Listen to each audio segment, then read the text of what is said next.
Welcome to That's the Word, wholesome tales for the whole family. I'm Father James Yamauchi.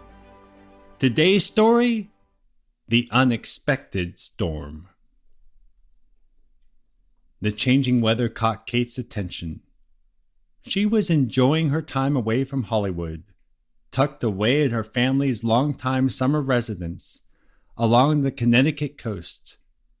She was still young, at 31. But that was apparently old enough to build a career, win an Academy Award, then fall out of favor with the public.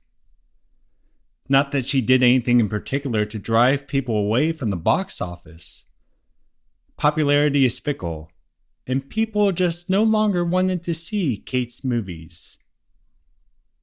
The morning had been glorious. Kate spent it pursuing her normal summer activities. She was ecstatic that she made a hole-in-one during her 9 holes of golf, and she enjoyed her swim, in spite of the swelling surf. The day before, Kate, her mother, and her siblings had entertained some extended family.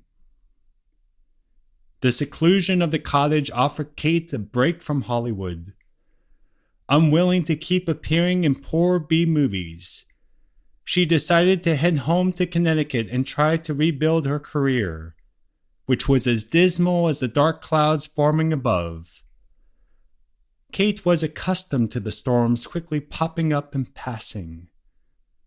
This time, something was different. The wind howled continuously and branches began to litter the ground. Kate could see that the shoreline was inching closer and closer to her cottage. "This is no typical September storm," Kate told her mother. "This is something much worse." Kate's mother insisted that there was no need for alarm. Their cozy residence would withstand the winds and rising tides. Kate tried to take her mother's words to heart. However, conditions continued to deteriorate. Suddenly, loud noises startled the family. The laundry wing fell off the back of the house, and windows started to blow in as shingles ripped off the roof. There was no way the cottage would provide safety, and Kate, her family, and the maid fled the home through the dining room window. The winds blasted Kate's tender face, and Kate found herself walking in 18 inches of water that continued to rise rapidly. The family made it to higher ground, just in time to turn and see the beloved summer cottage float away. It would come to rest about 1/3 of a mile away.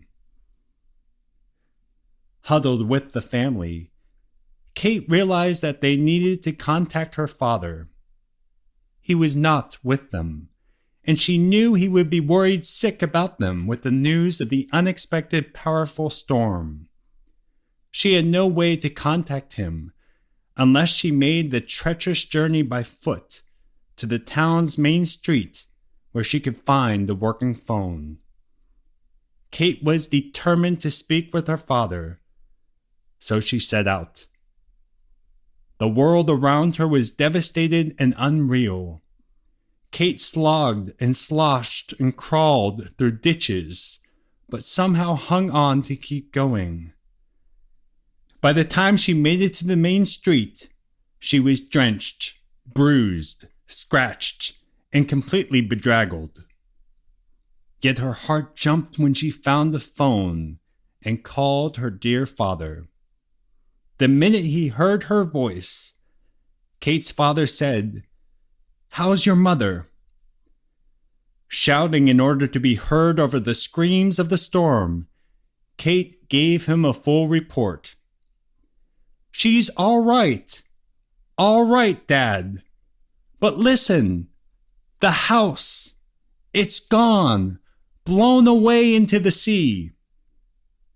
"I don't suppose you had brains enough to throw a match into the house before it went, did you?" he asked. "It's insured against fire, but not against blowing away. And how are you?" This storm would go down in history as the powerful hurricane that surprised all of New England in 1938, known as the Great New England Hurricane, Yankee Clipper, Great Hurricane of 1938, and the Long Island Express. It killed 682 people and damaged or destroyed over 57,000 homes. Kate's family was fortunate to have survived, but their family home, like Kate's career, was in ruins. However, Kate's family would not let the house remain in ruins, and Kate would not let her career end there either. She had met with a playwright whom she knew from Hollywood, and he wrote a play as a vehicle for her. The play opened that March and remained on Broadway for a year. When it closed, Kate flew back to Hollywood, where she starred in the film adaptation of the play, alongside Cary Grant and Jimmy Stewart. The film heralded Kate's comeback, and she would continue to star in major motion pictures for the next 4 decades. When she died in her family's rebuilt home on the Connecticut coast, the actress who was written off as box office poison had 12 Best Actress nominations, winning 4 times.